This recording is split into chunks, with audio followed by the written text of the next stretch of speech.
నమస్కారం అందరికీ, మన ఎంహెచ్ఐ ప్రేక్షకులందరికీ కూడా ఈరోజు నేను ముందుకు రావాల్సిన విషయం ఏంటి అని అంటే, గ్రామీణ వైద్యులు ఆర్ఎంపీలు పిఎంపీల పైన నేను నిన్న Telangana medical council chairman doctor Mahesh గారిని కలవడం జరిగింది. మొన్న కూడా మెడ్చల్ అడిగినాను, లేదు సార్ టీఎంసీ నుంచి నాకు ప్రెషర్ ఉంది, అందుకే మేము చెప్తాము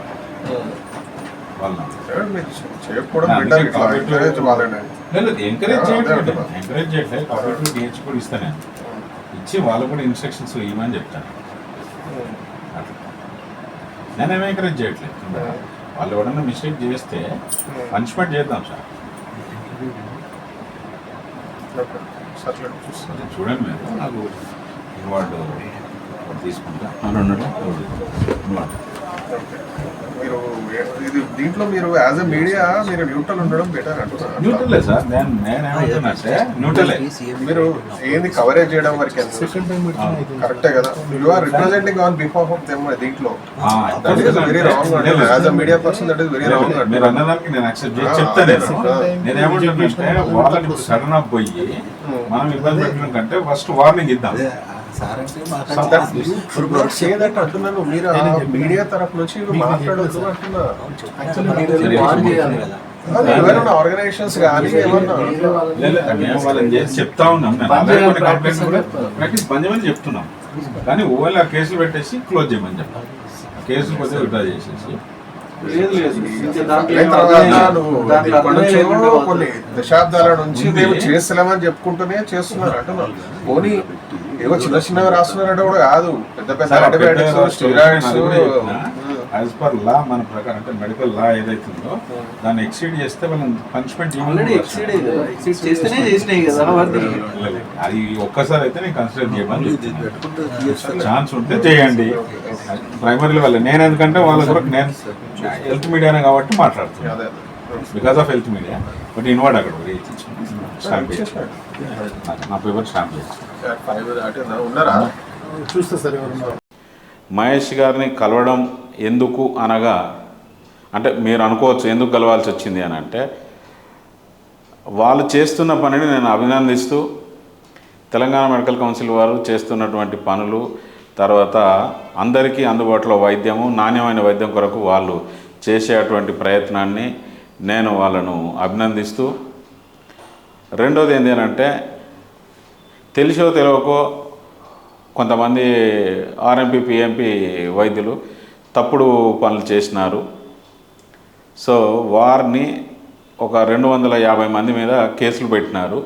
నేను వారి కొరకు రిక్వెస్ట్ చేసినాను, సార్ ఇంకో తాప వాళ్ళు అట్లా చెయ్యరు, ఫర్దర్గా కూడా వాళ్ళు ప్రాక్టీస్ చేయరు, మీరు వాళ్ళ మీద పెట్టిన కేసులు పెద్ద మనసుతో విత్డ్రా చేసుకోమని నేను రిక్వెస్ట్ చేసి నేను ఒక లెటర్ ఇచ్చాను.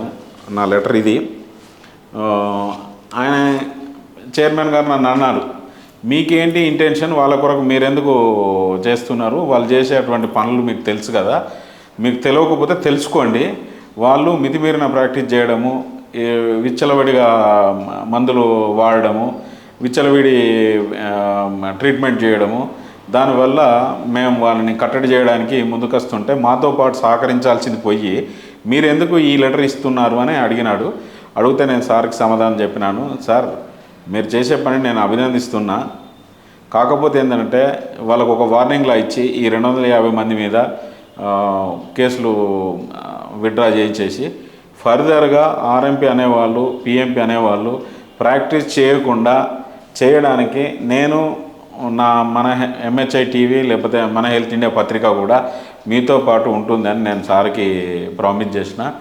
దయచేసి ఆర్ఎంపీలారా పిఎంపీలారా, మీరు ఈ వీడియో చూసినాక అందరూ మీ ప్రాక్టీస్ని బంద్ చేసుకోండి. ఎందుకంటే తెలంగాణ మెడికల్ కౌన్సిల్ వారు చెప్పే విధానం ఏంటి అని అంటే, 2019 medical NMC national medical act ప్రకారము సెక్షన్ 34 సెక్షన్ 54 ఏం చెప్తుందని అంటే, ఎవరైతే మెడికల్ కౌన్సిల్లో స్టేట్ మెడికల్ కౌన్సిల్ కావచ్చు లేదు నేషనల్ మెడికల్ కౌన్సిల్ కావచ్చు రిజిస్టర్ చేసుకున్నటువంటి వారు మాత్రమే ప్రాక్టీస్ చేయాలి అని నేషనల్ మెడికల్ కౌన్సిల్ 2019 యాక్ట్ అమెండ్మెంట్లో చెప్పింది. కాబట్టి దయచేసి ఆ యాక్ట్కు మీరు విలువ ఇచ్చి గౌరవం ఇచ్చి, పూర్వం ఇంతకుముందు చేసినారు అయిపోయింది, దాని గురించి ఎవరూ మాట్లాడట్లేదు. కానీ ఇప్పటి నుంచి మీరు మాత్రం ఆర్ఎంపీలు పిఎంపీలు అందరూ కూడా వైద్యాన్ని చేయకుండా మీరు వేరే అంటే చాలు, మీ సేవలు చాలు అనే ఇంటెన్షన్తో నేను చెప్తున్నా. సో మీ సేవలు బంద్ చేసుకొని నాణ్యమైనటువంటి వైద్యం అందించడానికి తెలంగాణ మెడికల్ కౌన్సిల్ వారు ముందుకు వస్తున్నారు. కాబట్టి మీరు మీ వైద్యాన్ని బంద్ చేయండి. బంద్ చేసి ఆ 250 మందిని కూడా నేను అందరికీ రిక్వెస్ట్ చేస్తున్నా. నా వాట్సాప్ నంబరు అందులో ఉంటుంది, దానికి అందరూ మీరు ఈ 250 మెంబర్స్ ఎవరైతే ఉన్నారో వారందరూ కూడా నన్ను కాంటాక్ట్ చేయండి. చేసి ప్రతి ఒక్క గ్రామీణ వైద్యుడు ప్రాక్టీస్ బంద్ చేయండి. ఇప్పటి నుంచి బంద్ చేసి మీరు వేరే వృత్తి ఏదన్నా చూసుకోండి, మీకు చేతనైన పని చేసుకోండి. కానీ వైద్య వృత్తి నుంచి మీరు స్వస్తి పలకాల్సిన సమయం వచ్చింది. ఈ సమయంలో మీరు అంటే ఏ యూనియన్ కూడా, మీకు సంఘాలు ఉన్నాయన్నారు, అవి ఉన్నాయన్నారు, కానీ ఈ 250 మంది కొరకు ఏ సంఘం కూడా వచ్చి కలవలేదు. నాకే బాధ అనిపించి, సరే వాళ్ళు ఏదో పుట్టకోసటి కోసం చిన్న పనిలో పెద్ద పనిలో తప్పుడు పనిలో చేసినారు కావచ్చు, వాళ్ళ మీద కేసులు విత్డ్రా చేసుకోమని నేను రిక్వెస్ట్ చేసినాను. వాళ్ళను నన్ను కలవండి, వాళ్ళందరూ కూడా కలిసి వాళ్ళ కేసులు రిక్వెస్ట్ చేసేసి తీసేసుకుందాము. ఈ కేసులు గొడవలు ఏమీ అవసరం లేదు. దయచేసి గ్రామీణ వైద్యులని చెప్పుకునేవాడే వాళ్ళు ఆర్ఎంపీలు పిఎంపీలు ఇప్పటి నుంచి మీ వైద్యాన్ని సెలవు ప్రకటించండి. దయచేసి నేను మళ్ళా చెప్తున్నా, ఈ వీడియో చూసినాక మీరు సెలవు ప్రకటించండి. ఎందుకంటే గ్రామాల్లో ఉండేటువంటి జనాలకు కావచ్చు, పట్టణాల్లో ఉండే జనాలకు కావచ్చు, లేదంటే గ్రేటర్ హైదరాబాద్లో ఉండే జనాలకు కావచ్చు, వాళ్ళు మంచి నాణ్యమైన వైద్యం అందించడానికి తెలంగాణ మెడికల్ కౌన్సిల్ మరియు ప్రభుత్వము ముందుకు వస్తుందని వారు చెప్పారు. వారిని స్వాగతిస్తాము. వారిని స్వాగతించి జనాలకు ప్రజలకి ఏ విధమైనటువంటి నాణ్యమైన వైద్యం అందియాలో వాళ్ళు డిసైడ్ చేస్తారు. కాబట్టి దయచేసి మీ వృత్తికి సెలవు మీరు మీ సేవలు ఇక చాలు అనేది నేను చెప్తున్నాను. Thank you. రైట్, ఖమ్మం పోతే ఏమైందంటే డైరెక్ట్ 250 క్లినిక్స్ మేము పోతే అందరు పారిపోతారు క్లినిక్ పని చేసుకుని. పైకి రన్ అయ్యి 80 మంది దొరికినారు. కమ్యూనికేషన్ ఉంది కదా, 250 మంది క్లినిక్స్ పోతే 80 మంది దొరికినారు. అంటే వాళ్ళు పారిపోతారు అంటే దే ఆర్ డూయింగ్ మిస్టేక్స్ అని అర్థం కదా. ఎందుకు పారిపోతారు చెప్పండి.